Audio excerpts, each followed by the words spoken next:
إن الحمد لله نحمده ونستعينه ونستغفره ونعوذ بالله من شرور أنفسنا ومن سيئات أعمالنا من يهده الله فلا مضل له ومن يضلل فلا هادي له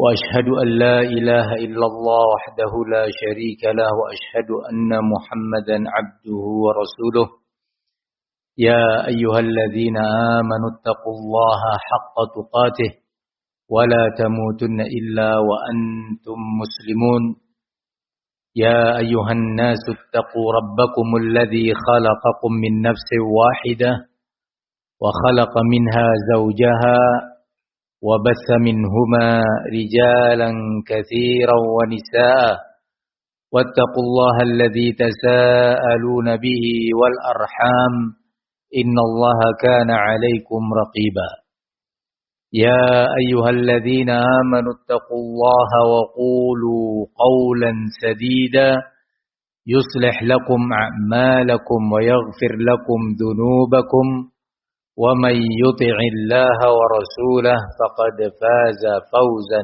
عظيما أما بعد فإن خير الكلام كلام الله وخير الهدي هدي محمد صلى الله عليه وعلى آله وسلم وشر الأمور محدثاتها فإن كل محدثة بدعة وكل بدعة ضلالة وكل ضلالة في النار ثم أما بعد pada hari ini hari Ahad kita berada insyaallah pada hari ke-29 bulan Jumada Al-Ula 1446 Hijriah. Kita berkumpul di ma'had kita, Ma'had Al-I'tisam Raksaan Probolinggo, untuk bersama-sama melakukan salah satu amalan yang mulia di sisi Allah Subhanahu wa taala dan sangat dianjurkan dalam syariat Islam, yaitu amalan talabul ilmi. Talabul ilmi adalah amalan yang difardukan pada setiap pribadi berdasarkan sabda An-Nabi alaihi salatu wassalam, talabul ilmi fariidatun ala kulli muslim, bahwa belajar ilmu agama adalah fardu terhadap setiap pribadi muslim, yang kemudian disilakan dengan fardu ain. Terkhusus dalam hal ini adalah ilmu agama yang kaitannya dengan al-wajibat, perkara-perkara yang diwajibkan, amalan-amalan dan keyakinan-keyakinan yang diwajibkan dalam Islam. Baik kaitannya dengan Allah Subhanahu wa taala, mengenal nama-namanya dan sifat-sifatnya adalah perkara yang wajib. Bagaimana sifat-sifat Allah?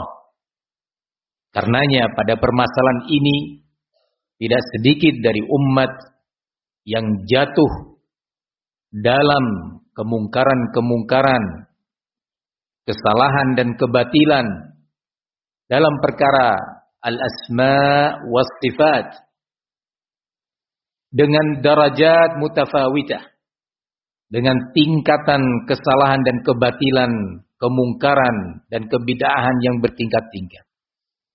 Mulai dari tingkatan yang mufassiqah, menjadikan pelakunya dengan sebab kesalahan tersebut masuk dalam lingkaran al-fisqu, lingkaran seorang yang fasik, atau sampai wal'iyadu billah pada tingkatan al-mukaffirah, karena kesalahan memahami sifat-sifat Allah Subhanahu wa taala.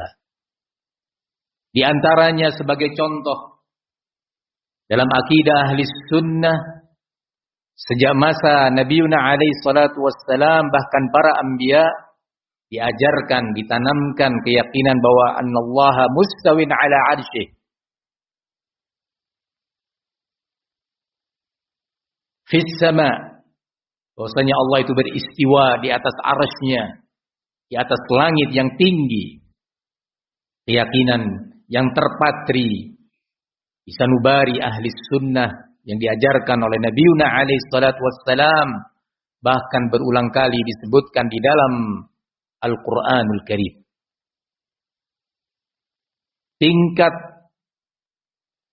kesalahan baik yang murni disebabkan karena kejahilan, karena dia tidak belajar, karena dia tidak bertalabul ilmi. Ada juga yang disebabkan karena asyubuhat wal ahwa, berbagai syubhat yang menimpanya dan hawa nafsu yang dia perturutkan.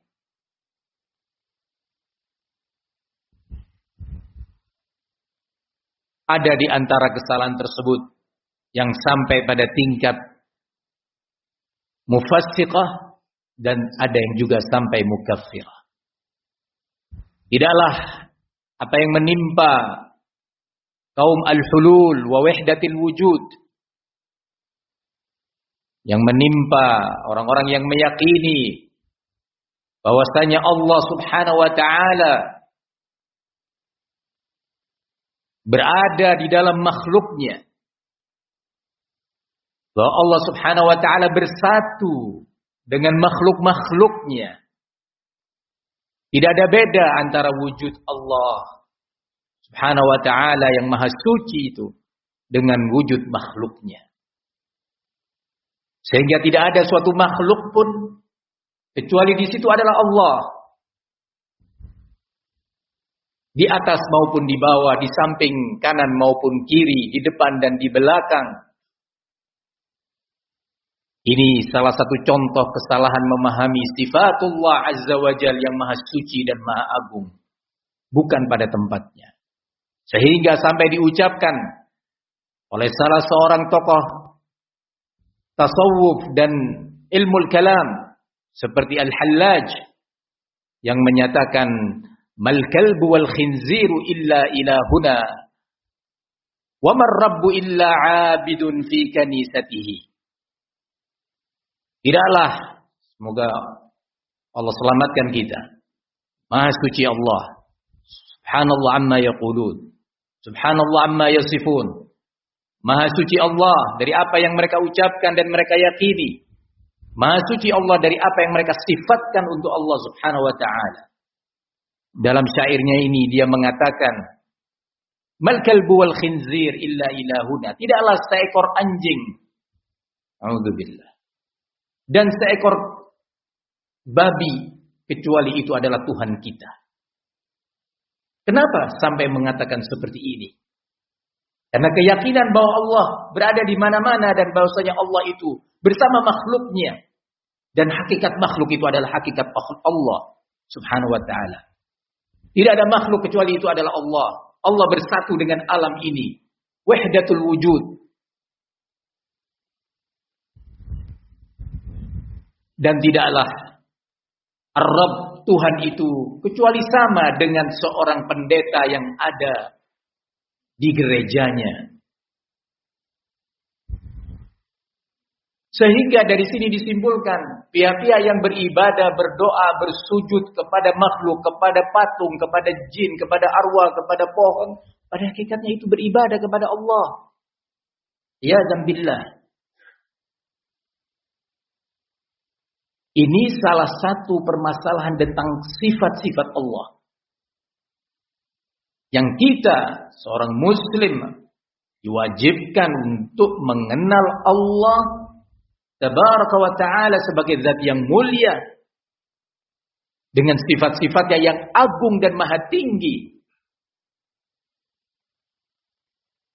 Belajar bagaimana Nabi mengajarkan kepada kita. Belajar dengan cara dan metode bagaimana para sahabat menimba ilmu dari Nabi alaihi salatu wassalam. Demikian turun-temurun ilmu Islam ini. Sebagai satu mata rantai yang tak terputuskan dan tidak boleh diputus.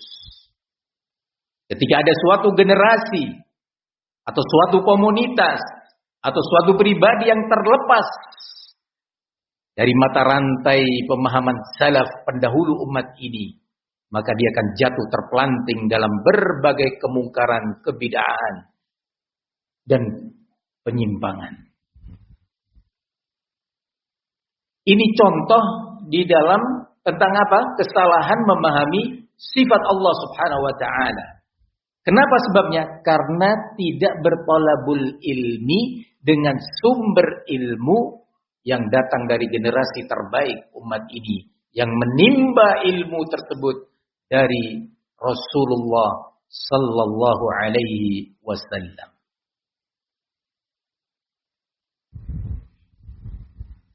Maka talabul ilmi kaitannya dengan Allah Subhanahu wa taala yang baru saja disebutkan adalah contoh tentang sifat-sifat Allah yang maha tinggi, yang maha agung. Tidak cukup waktu menjelaskan tentang sifat yang satu ini, tetapi sekedar contoh. Begitu juga kita wajib belajar mengenal hak-hak Allah Tabaraka wa ta'ala sebagai zat yang satu-satunya diibadahi tanpa boleh ada tandingan untuknya, tanpa boleh ada sekutu dan sesuatu yang disamakan, disejajarkan dengan Allah Subhanahu wa ta'ala. Kita diwajibkan untuk mengenal tentang syariat Islam berdasarkan dalil-dalilnya. Apa yang kita lakukan? Kita mengetahui dasar-dasarnya. Kita mengetahui hujah-hujahnya. Ini talabul ilmi. Kita wajib mengenal Nabiuna alaihi salatu wassalam. Siapa beliau? Bukan hanya sekadar nama dan keturunannya, tetapi juga justru yang lebih penting, kedudukan Nabi alaihi salatu wassalam. Bagaimana Allah memuliakannya, bagaimana Allah memposisikan baginda Rasul alaihi salatu wassalam, dan apa kewajiban kita sebagai hamba Allah dan sebagai umat Nabi Muhammad terhadap beliau. Wajib kita belajar. Begitu juga ahkam, berbagai hukum-hukum lainnya yang kaitannya dengan ibadah. Bagaimana kita beribadah kepada Allah? Bagaimana kita berta'abbud kepada Allah? Berdasarkan dalil-dalilnya. Begitu juga ahkam muamalah, hukum-hukum muamalah. Yang memang kita tidak dibenarkan bermuamalah tanpa bimbingan ilmu. Maka talabul ilmi faridatun ala kulli muslim. Belajar tentang perkara akidah secara umum. Kalau tadi disebutkan akidah kaitannya dengan sifat Allah, begitu juga akidah tentang kitab suci Al-Quran. Akidah tentang al-jannah wan nar. Bagaimana al-jannah, bagaimana an-nar, sifat-sifatnya, berita-berita tentangnya. Bagaimana nanti apa yang terjadi di yaumul akhir sebagai rukun Islam atau rukun iman yang kelima. Apa yang akan terjadi di yaumul akhir, tahapan demi tahapan. Kita wajib untuk belajar dan mengenalnya. Dan berbagai sisi Islam lainnya. Karenanya Allah Tabaraka wa Ta'ala memerintahkan dalam ayatnya, ya ayyuhalladzina amanu dkhulu fis-silmi kaffah. Wahai orang-orang yang beriman, masuklah dalam agama Islam ini, peluklah dan amalkanlah Islam ini secara menyeluruh. Tidak hanya di satu sisinya, sisi lainnya ditinggalkan. Tidak hanya serius di satu sisi lainnya tidak dia seriusin. Harus menyeluruh. Nah, gambaran Islam yang kafah secara ilmu dan secara amal telah diterapkan dan diperankan oleh generasi terbaik ini, yaitu generasi yang kemudian disebut dengan generasi as-salafus saleh, pendahulu yang saleh. Saleh ibadahnya, saleh akhlaknya, lebih dari itu semua, saleh akidahnya, imannya, manhajnya. As-salaf as-saleh, para pendahulu, merekalah yang telah berperan dengan izin Allah dan pertolongannya mengamalkan Islam secara kafah. Sehingga kalau ada seorang muslim, seorang mukmin di zaman ini ingin mengamalkan ayat yang tadi kita dengarkan bersama dari surat Al-Baqarah, ya ayyuhalladzina amanu dkhulu fis-silmi kafah, wahai orang yang beriman, masuklah dalam agama Islam ini secara menyeluruh. Tengoklah, lihatlah, pelajarilah, tiru dan teladani pola Islam generasi as-salafus saleh. Yang kemudian pola dan metode tersebut, pola dan metode memahami Islam, pola dan metode mengamalkan, berakidah, beriman sesuai dengan bimbingan generasi as-salaf dinamakan dengan as-salafiyah. Disebut dengan as-salafiyah. Apa itu as-salafiyah? Kita sering menyebutkan, sering mendengar as-salafiyah. As-salafiyah adalah metode, cara, manhaj dalam memahami dan mengamalkan Islam sesuai dengan metode pemahaman dan pengamalan generasi salaf. Itu as-salafiyah. Kajian kita pada sore hari ini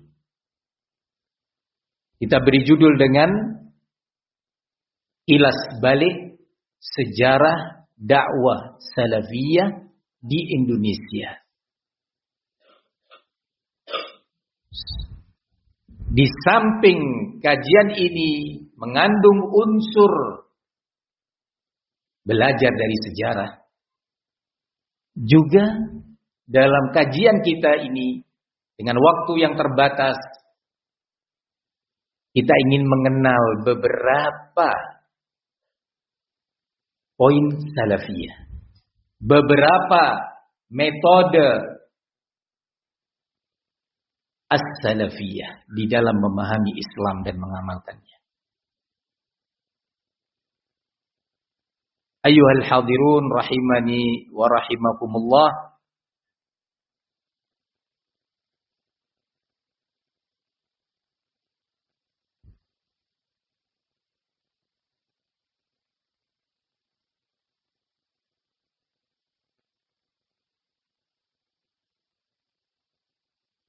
Sehingga saat kita akan mempelajari sebuah sejarah tentang dakwah salafiyah, maka metode mempelajarinya, metode pengkajiannya harus dalam bingkai as-salafiyah. As-salafiyah yang Nabi kita alaihi salatu wassalam mengatakan khairun nasi qarni thumma alladhina yalunahum thumma alladhina yalunahum. Generasi terbaik adalah generasiku, yakni generasi yang hidup bersamaku, berislam bersamaku, menerapkan ibadah di hari-hari aku hidup, di hari-hari wahyu turun. Generasi yang berjuang dan berdakwah di zaman aku ada, itu khairun nas, generasi terbaik. Tsummal ladzina yalunahum, kemudian generasi yang berikutnya. Kemudian generasi yang berikutnya. Kalimat tsummal ladzina yalunahum, kemudian berikutnya, itu tidak kembali kepada batasan zaman. Bahwa itu yang hidup di abad pertama, abad kedua, abad ketiga. Bukan. Bukan hitungan abad. Tetapi hitungannya adalah talaqqi al-ilm wa masadiril ilm. Bagaimana ilmu itu diambil, dipelajari, dari siapa ilmu itu diambil dan dipelajari. Salah satu bentuk kesalahan seorang tokoh yang perlu juga disebut nggak apa-apa, semacam Imam Samudra. Kesalahannya ini salah satunya. Memahami 3 generasi dalam hadis tadi adalah 3 abad. Sehingga Imamul Bukhari masuk dalam 3 generasi. Karena Imam Bukhari wafat pada tahun 250 sekian. Yani pada abad ketiga. Masuk di dalamnya Imam Ibnu Majah, Al-Imam Abu Dawud. Karena difahami hadis tadi yang Rasulullah Sallallahu Alaihi Wasallam mengatakan generasi terbaik adalah generasiku, kemudian berikutnya difahami itu adalah 3 abad. Abad ke-1, abad ke-2, abad ke-3. Karenanya jangankan Al-Imam Al-Bukhari, Al-Imam Ahmad disepakati tidak masuk dalam generasi tabi'ut tabi'in. 3 generasi tadi disebut, yang pertama siapa? As-sahabah. Yang kedua disebut at-tabi'un. Yang ketiga disebut tabi'ut tabi'in. Pembagian ini bukan berdasarkan pembagian waktu, tetapi dibagi berdasarkan talaqqil ilm wa masadiril ilm. Bagaimana ilmu itu ditimba dan dari siapa ilmu itu diambil. As-sahabah, generasi pertama yang menerima ilmu langsung dari Nabi alaihi salatu wassalam. Ini sahabat. Bertemu Nabi dalam keadaan beriman, melihat Nabi dalam keadaan beriman, dan wafat tetap sebagai seorang mukmin. Itu sahabat.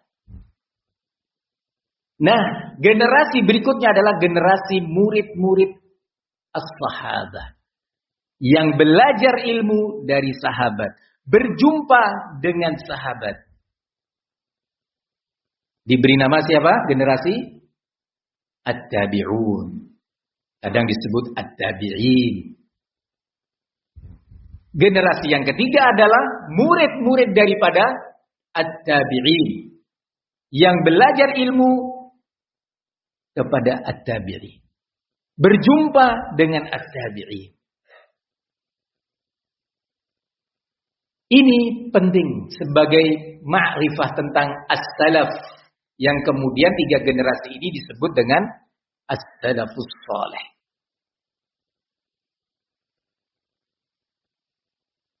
Sebuah dakwah disebut dakwah salafiyah. Sebuah tarbiyah disebut dan dinamakan dengan tarbiyah salafiyah apabila pola dan metodenya berjalan di atas prinsip-prinsip as-salaf. Generasi inilah yang Nabi SAW mengatakan, وَسَتَفْتَرِقُ هَذِهِ الْأُمَّةِ عَلَى 73 فِرْقَةٍ كُلُّهَا فِي النَّارِ إِلَّا وَاحِدَةً. Dan umat ini pasti akan terpecah dalam atau menjadi 73 golongan. Semuanya di dalam an-nar kecuali 1. Siapa 1 itu? Nabi SAW tidak membiarkan umat ini mengklaim, mengaku, enggak. Tapi Nabi memberikan prinsip. Siapapun yang berjalan di atas prinsip tersebut, dimanapun dia tinggal, kapanpun dia, dari keturunan apapun, maka dia telah masuk ke dalam golongan yang selamat tadi. Yang diperkecualikan hanya satu. Nabi ditanya, "Man hum ya Rasulullah?" Qala man kana mithlu ana alaihi al-yawm wa ashabi. Barang siapa yang kondisi dia sama seperti kondisiku dan para sahabatku. Maksudnya kondisi apa? Kondisi bentuk dan metode keimanannya, keislamannya, ibadahnya, metode di dalam berdakwahnya, di dalam memahami dalil-dalil Al-Quran dan dalil-dalil sunnah, seperti kondisiku dan para sahabatku pada hari ini. Berarti sekarang kita dibukakan oleh Nabi alaihi salatu wassalam sebuah pintu keselamatan. Pintu yang dengannya kita bisa sampai pada tingkatan atau pada posisi al-firqatun najiyah. Kelompok yang diselamatkan. Apa kita bisa menjamin diri kita? Enggak bisa kan, enggak boleh. Apa boleh kita menjamin bahwa komunitas ini yang termasuk? Tidak bisa dan tidak boleh. Kita hanya bisa berupaya mengikuti prinsip-prinsip tersebut.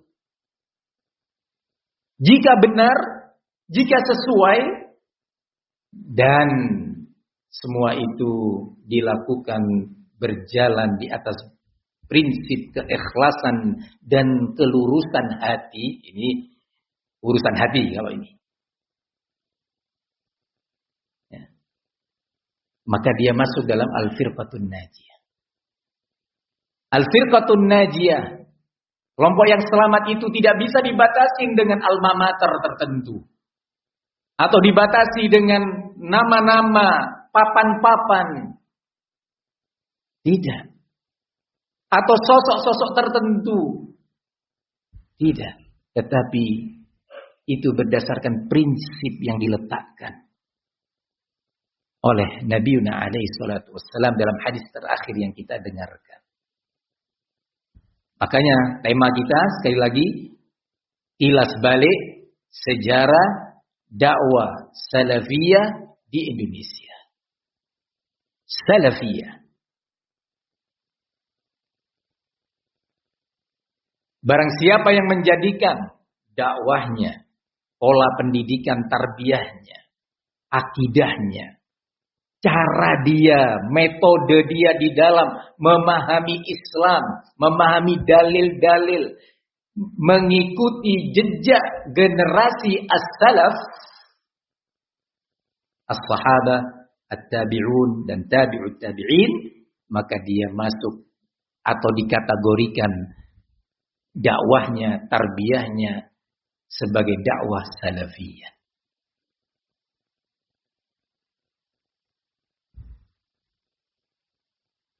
As-salafiyah bukanlah semacam pakaian yang bisa dipakai kapan dia mau dan dilepas kapan dia mau.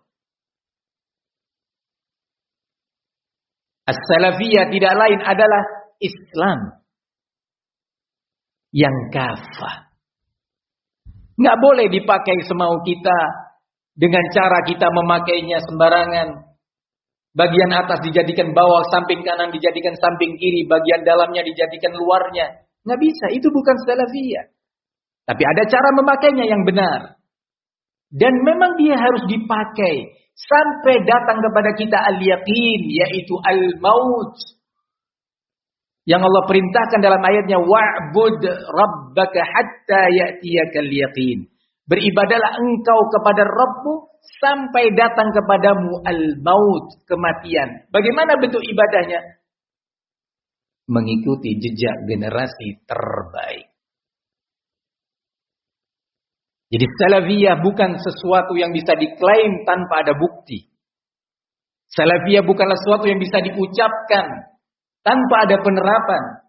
Salafiyah tidak cukup yang disandingkan kepada nama-nama kita, baik secara lisan maupun tertulis, Fulan, Abu Fulan, As-Salafi, Al-Azhari. Ingat, tidak cukup itu. Tetapi bukti daripada itu semua, Allah tabaraka wa ta'ala mengatakan, laisa bi amaniyikum wala amaniyi ahlil kitab. May ya'mal su'an yujza bih. Sesungguhnya hal itu bukan dengan angan-angan kalian atau pengakuan-pengakuan kalian, dan bukan pula dengan pengakuan-pengakuan ahlul kitab. Barang siapa yang berbuat kejahatan, berbuat kejelekan, kemungkaran, pasti dia dibalas dengan perbuatannya itu tadi.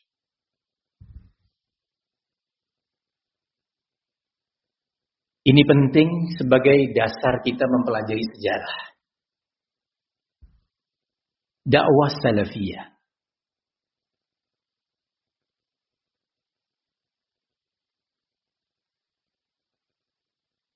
Dakwah salafiyah di Indonesia mulai disuarakan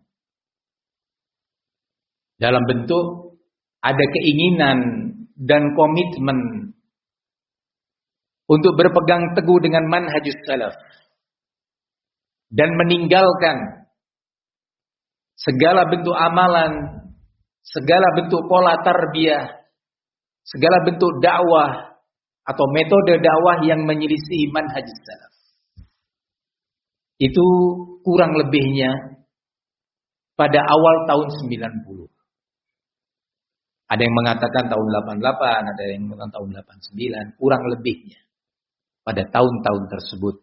Di mana pada tahun-tahun sebelumnya tidak sedikit dari yang dinamakan dengan aktivis-aktivis Islam itu lebih didominasi oleh semangat hizbiyah, kekelompokan.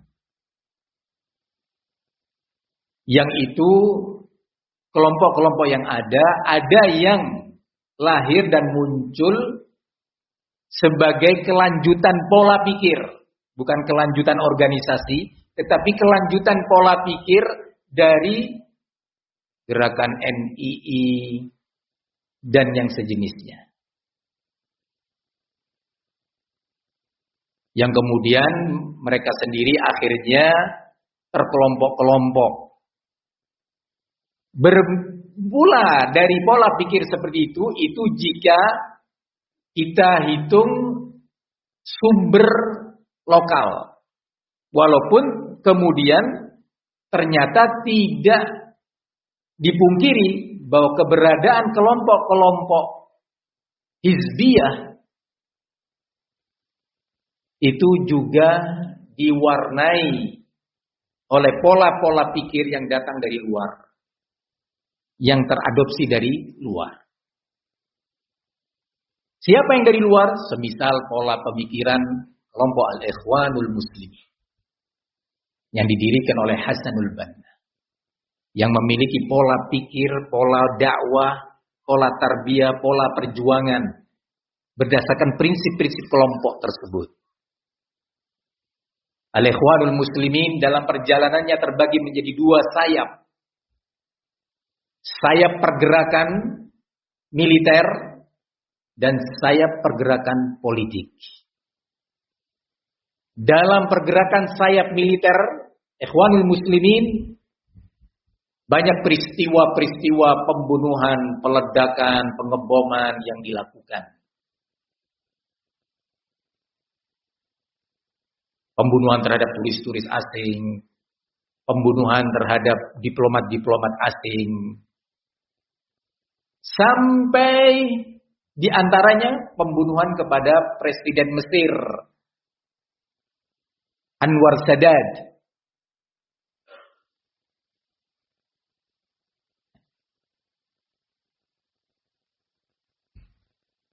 Saat terjadi parade militer, ya, seorang tentara yang sudah tersusupi oleh pola pikir sayap militer kelompok Al-Ikhwanul Muslimin.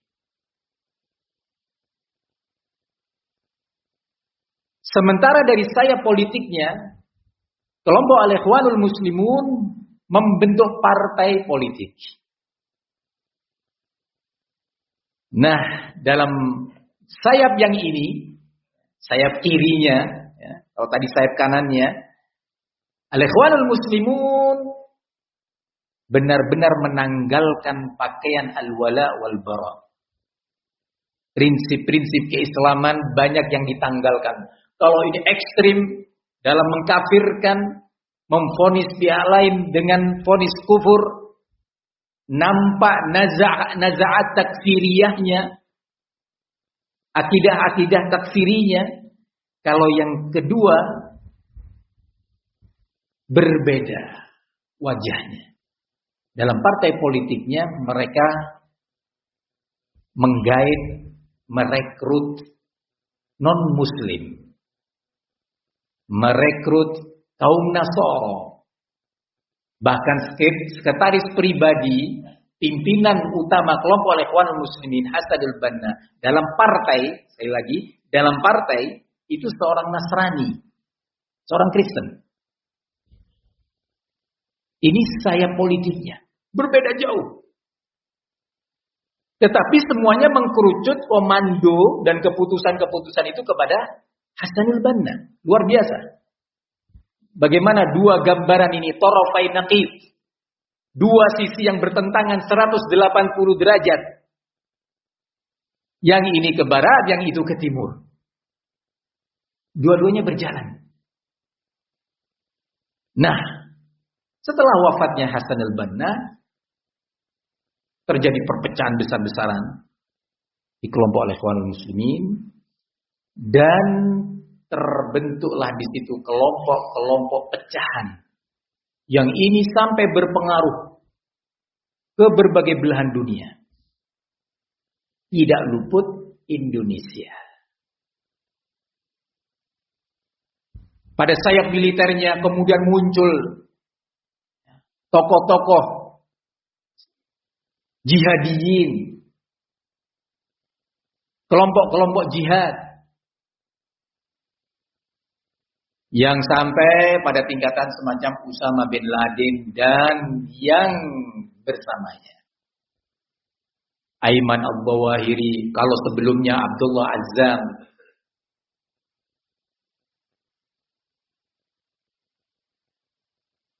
Peletak-peletak pemikiran ekstrim, takfiri, yang dimotori oleh Sayyid Qutb, Said Hawa. Loh, kenapa penting disebut ini? Karena buku-buku mereka pada tahun 70-an, tahun 80-an itu banyak diterjemahkan dalam bahasa Indonesia dan dijual bebas. Dan itu punya pengaruh yang sangat besar dalam membentuk pola pikir dan manhaj orang-orang di negeri kita. Sayap kirinya yang menekuni bidang politik, sibuk dengan politik, terbentuklah partai-partai politik Ikhwanul Muslimin di berbagai negara. Di berbagai negara.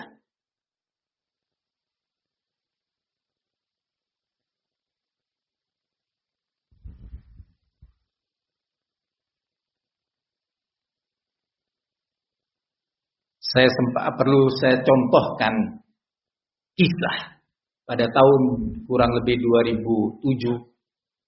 Saya didatangi oleh dua orang dari Jawa Tengah ke rumah saya, di mana dua orang ini adalah bagian bahkan pengurus inti panitia kajian Islam, panitia daurah di Solo, di mana dia mengundang saya untuk sebagai salah satu pembicara yang akan juga berbicara di majelis itu tokoh-tokoh takfiri. Yang mana acara itu disponsori oleh salah satu penerbit yang bermanhaj Ikhwanul Muslimin banyak menerjemahkan buku-buku Ikhwanul Muslimin dari bahasa Arab ke bahasa Indonesia. Maka saya tanya kepada mereka berdua, menurut antum, kaum Yahudi dan Nasara, mereka kufar? Mereka itu orang-orang kafir? Kaget keduanya ini dengan pertanyaan ini. Ya, jelas Ustaz. Maksudnya jelas kafirnya. Iya. Bahkan dia menyebutkan dalil-dalil Al-Quran dan Sunnah. Dalil-dalil Al-Quran, ayat-ayat dibacakan. 1, 2.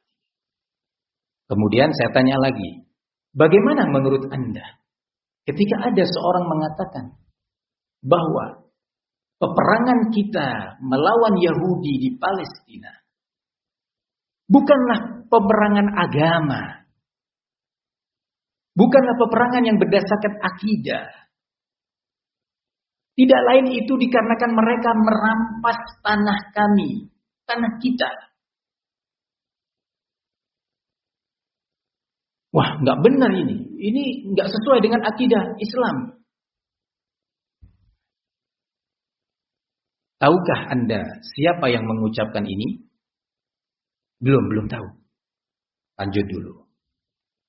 Bagaimana menurut Anda ketika ada seorang muslim atau dai muslim mengatakan bahwa Allah Subhanahu wa taala memerintahkan kita untuk saling mencinta dengan Yahudi? Ma'udzubillah. Ini kalimat kufur, Ustaz. Oh begitu. Nah, tahukah Anda siapa yang mengucapkan ini? Enggak tahu. Maka saya ambilkan bukunya. Nah, bukakan halamannya, baca ini. Dengan mengkerutkan dahinya dia baca. Kamu juga baca dua-duanya. Siapa yang mengucapkan? Hasanul Banna. Kaget ya. Sudah? Hasanul Banna ya. Kamu sendiri yang baca ya. Kamu tahu buku ini asalnya berbahasa Arab? Enggak tahu. Ini buku aslinya. Baca. Siapa penulisnya? Hasanul Banna. Kemudian, kamu tahu penerbitnya? Enggak tahu, Ustaz. Anak tutup buku, anak tunjukkan. Nih. Kaget lagi dia. Ternyata penerbit yang menerbitkan buku tersebut adalah sponsor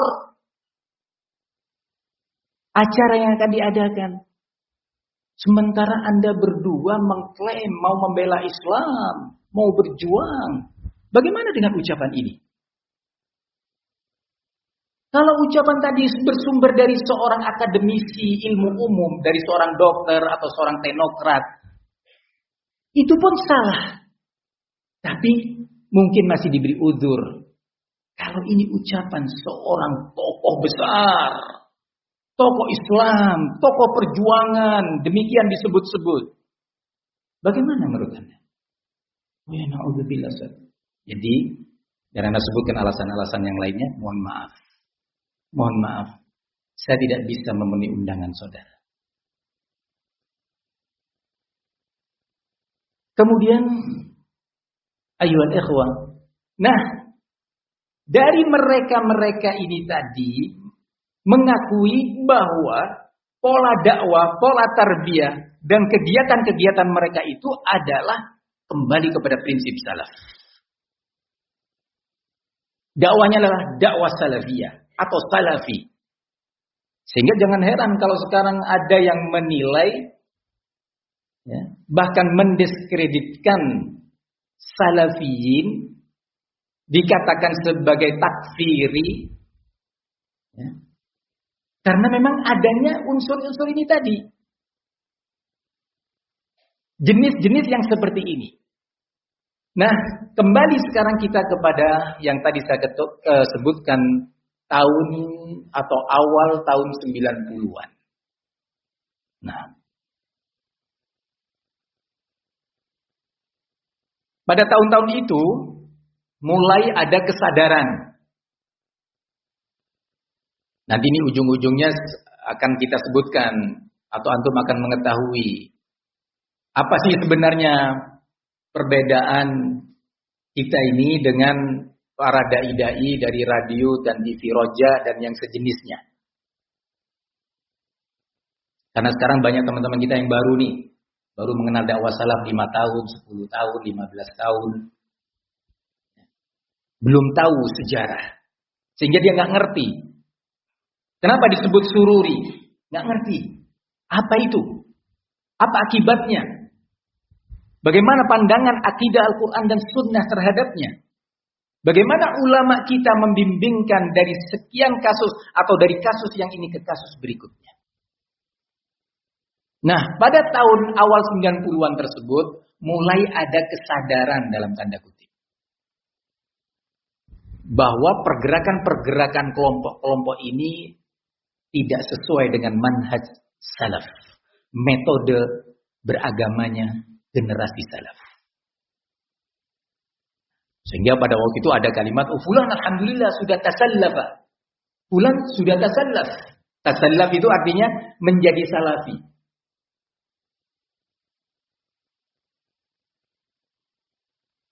Muncul kalimat-kalimat ini.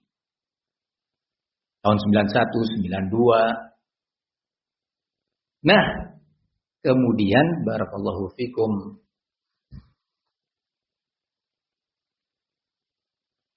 Saya katakan tadi kesadaran dalam tanda kutip. Karena kesadaran dalam tanda kutip, kesadaran apa? Kesadaran untuk mulai berpegang dan kembali kepada manhaj dan metode salaf dalam beragama. Kenapa saya katakan tanda kutip? Karena pada tahun itu juga dengan kesadaran mereka bahwa cara-cara kelompok-kelompok yang mereka sudah terlibat di dalamnya itu adalah cara-cara hizbiyah yang tidak sesuai dengan manhaj salaf. Pada prakteknya masih menjadikan buku-buku ahlut takfir, buku-buku atau kitab-kitab hizbiyah sebagai dasar dalam kajian-kajian. Pada tahun-tahun tersebut masih dikaji kitab semacam Fi Dhilalil Quran. Apa itu kitab Fi Dhilalil Quran? Dan sudah diterjemahkan dalam bahasa Indonesia sejak puluhan tahun yang lalu. Kitab ini adalah karya seorang yang namanya Sayyid Qutb. Siapa Sayyid Qutb? Adalah seorang berpahaman takfiri ekstrim yang menanamkan akidah dalam berbagai karyanya bahwa masyarakat muslim ini, saudara-saudara kita di berbagai belahan bumi ini sudah bukan lagi muslim.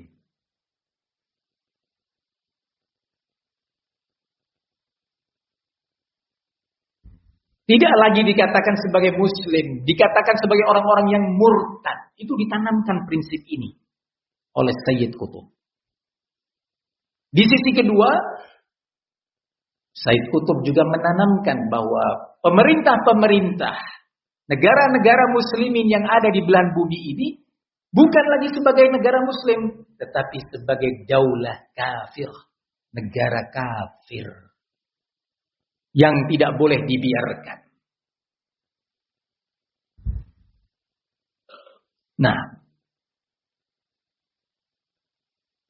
ini akidah Sayyid Qutb di satu sisinya. Di sisi lainnya banyak sekali penyimpangannya. Antara lain, dia menanamkan pula akidah yang tadi di awal majlis telah disebutkan. Yang terkait dengan sifat-sifat Allah. Ada yang bisa menyebutkan akidah apa itu? Diangkat tangannya.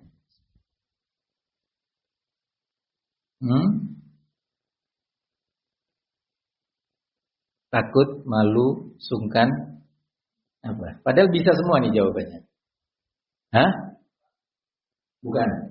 Yang telah disebutkan di awal majlis. Siapa yang bisa menyebutkan? Naam, Hamdan. Wahdatul wujud. Bahwasanya Allah ini pada hakikatnya ya yang ada di makhluk ini adalah sebagai suatu kesatuan dari zat Allah. Ya. Pohon, kambing, ayam. Kalau kata al-halal siapa tadi? Naudzubillah, hewan yang jijik untuk disebutkan apalagi di rumah Allah.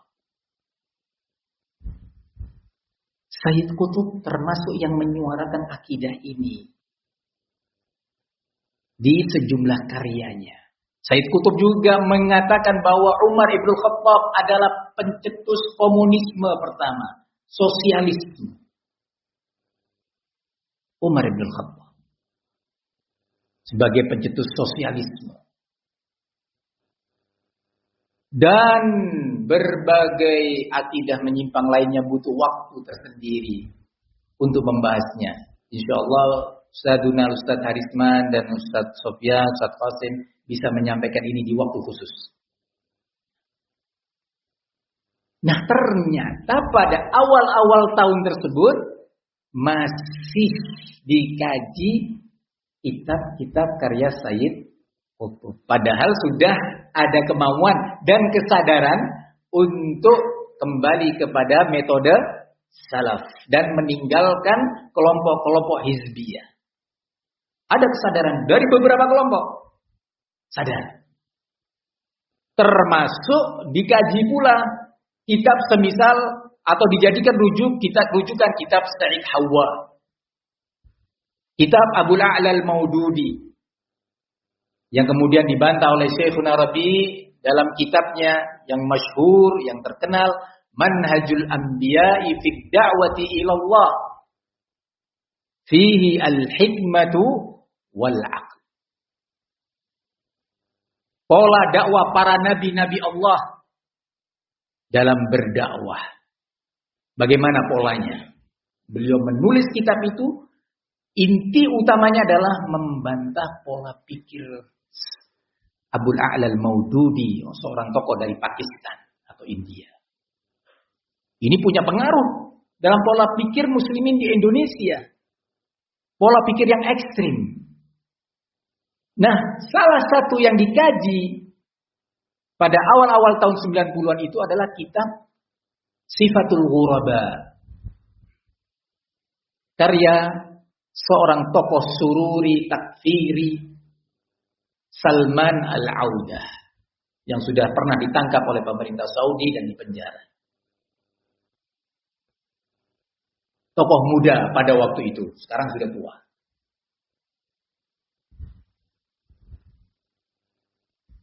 Sifatul Ghuraba adalah salah satu kitab karya dia. Dijadikan sebagai literatur dalam sebuah daurah. Padahal sudah ada komitmen. Ingin apa? Kembali kepada manhaj salaf. Begitu juga kitab yang berikutnya, Al-Ghuraba Al-Awwalun, karya orang yang sama. Dibaca dalam sebuah acara daurah. Dihadiri oleh ahli sunnah. Belum mengerti pada waktu itu. Banyak komitmen, ayo berangkat, naik bis. Mau kemana? Ke Jakarta. Wah, rame-rame. Ternyata dia bis mau ke Trenggalek. Belok. Bukan Jakarta ujungnya. Karena dia nggak mengerti hakikat perjalanan menuju Jakarta. Nggak mengerti jalan dan rambu-rambu. Nggak bisa baca rambu ini. Karena belum belajar. Sudah ada rambu, Jakarta terus.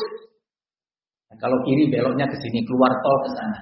Terus Jakarta tetap nggak bisa membaca rambu. Karena tidak belajar. Karena tidak bertolabul ilmi. Nah, kemudian pada waktu itu, subhanallah, sebuah musibah besar terjadi di dunia.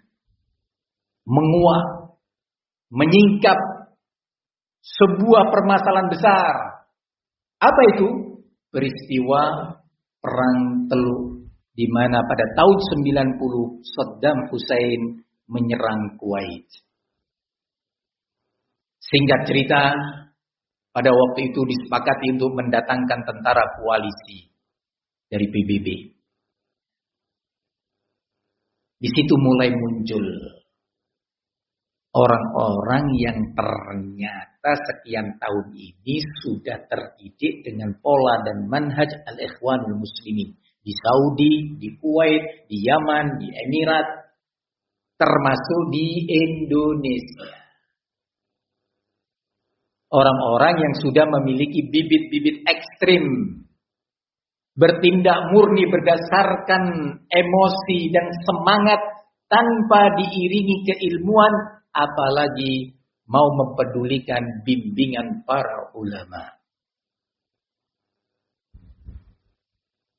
Perang Teluk itu menguat. Panjang kisahnya, tetapi dari sini mulai muncul orang-orang tersebut yang mengkafirkan pemerintah-pemerintah muslimin, termasuk pemerintah Saudi Arabia. Jangan tanya Indonesia.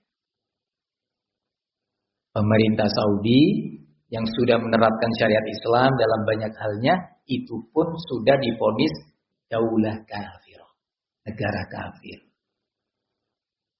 Nah, dengan tegas, salah satu pemuda Saudi yang bernama Usama bin Laden mengatakan negara ini negara kafir. Dengan tegas. Begitu juga muncul orang yang bernama Muhammad Surur Zainal Abidin. Muhammad Surur Zainal Abidin adalah pencetus pola pikir ekstrim ya, pada tahun-tahun tersebut, yang kemudian menyerang para ulama, menjatuhkan nama baik dan kredibilitas para ulama besar pada waktu itu. Dan kemudian menuduh para ulama itu adalah budak-budaknya pemerintah. Pemerintah-pemerintah yang pada hakikatnya adalah budak-budaknya Amerika.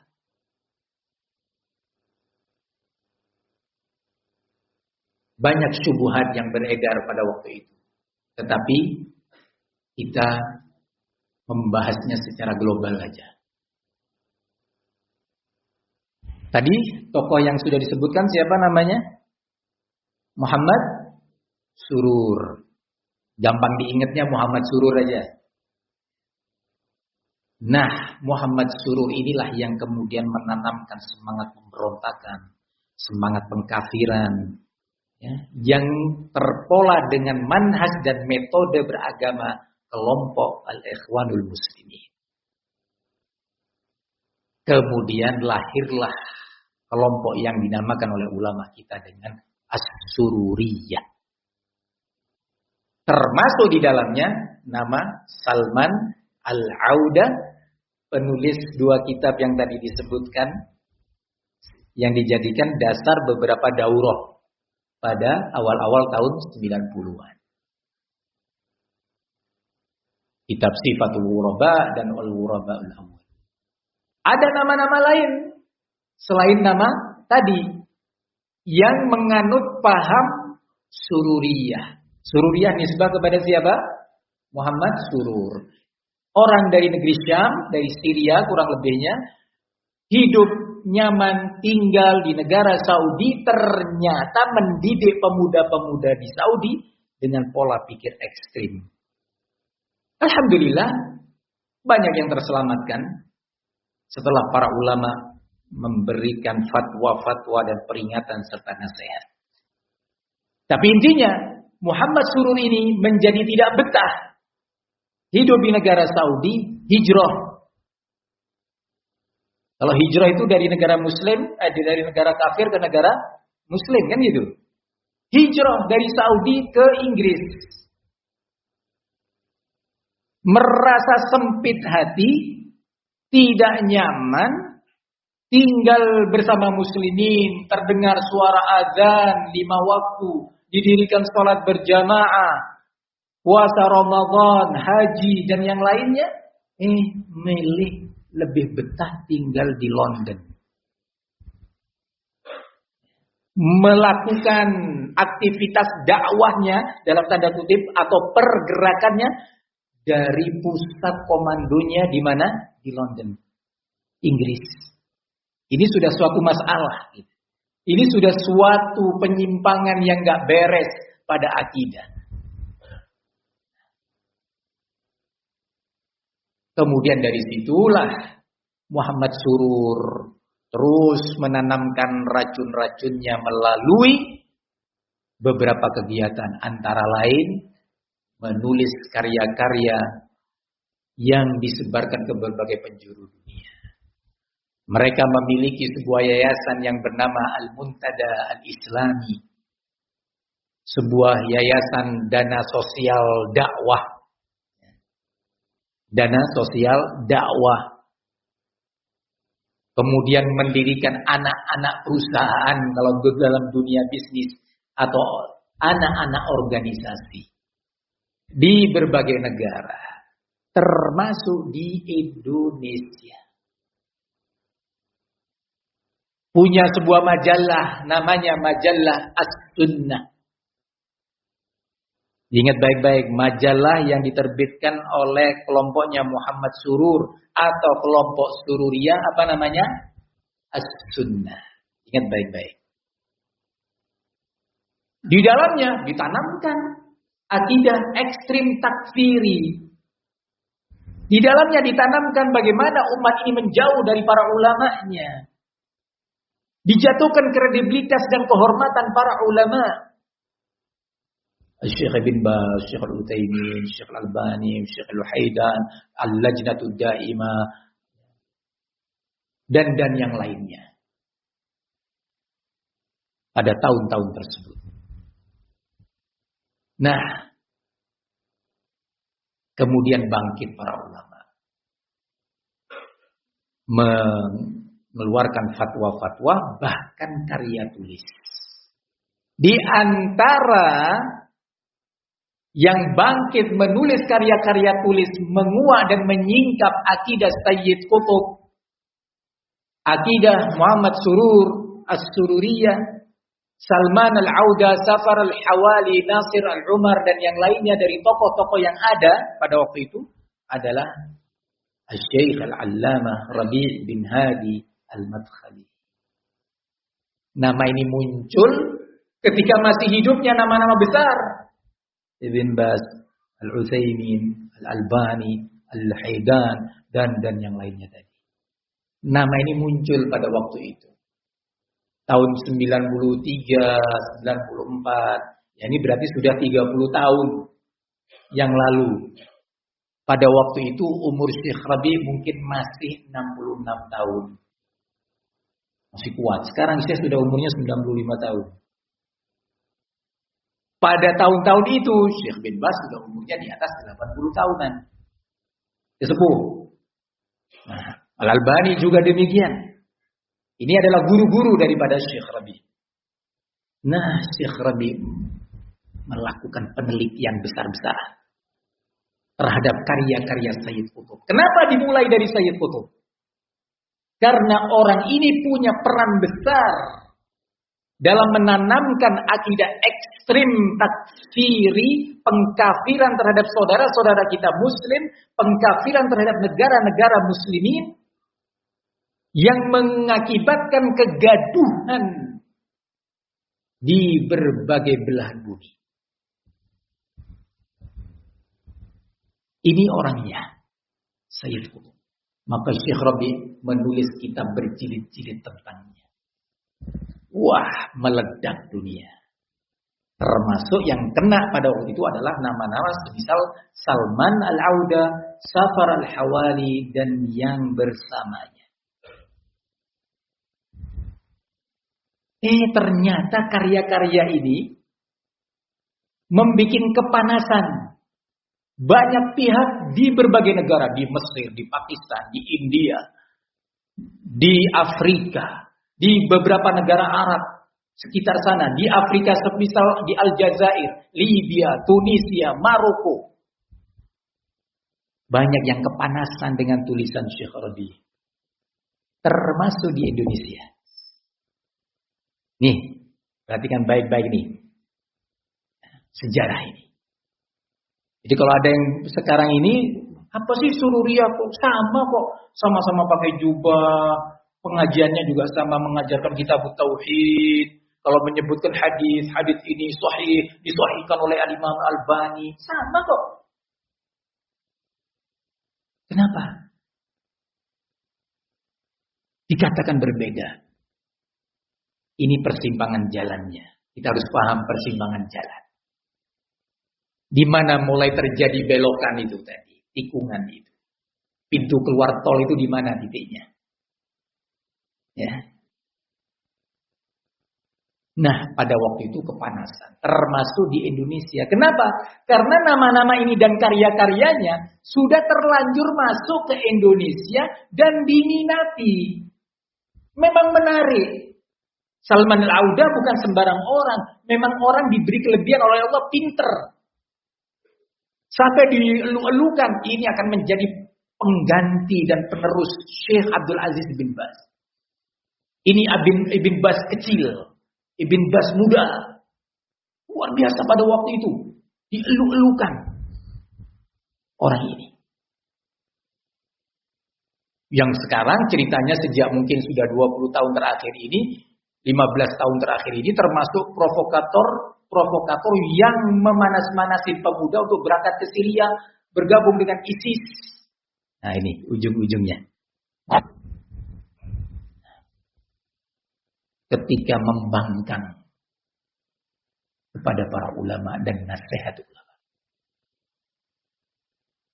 Lah di Indonesia ada yang kepanasan, tidak terima dengan karya-karya Syekh Rabi. Mulailah dengan cara-cara sebelum-sebelumnya nama baik Syekh Rabi dijatuhkan. Wah, ulama junior. Ini enggak sesuai dengan cara-cara dan metodenya Syekh Abdul Aziz bin Baz. Wah, waktu itu nama Syekh Ibnu Utsaimin diangkat-angkat. Tapi mengangkat, memuji dan menyanjungnya bukan dalam koridor ilmu, dalam koridor siasah, dalam koridor politik.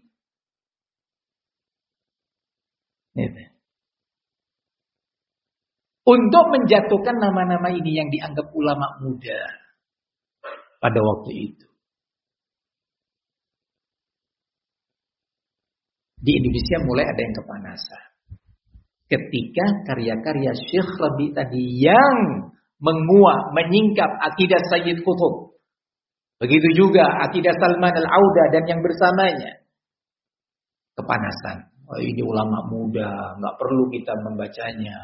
Kalau ada orang membawa kitab beliau di banyak negara, kisah teman-teman yang punya pengalaman pada waktu itu dipandang dengan pandangan negatif.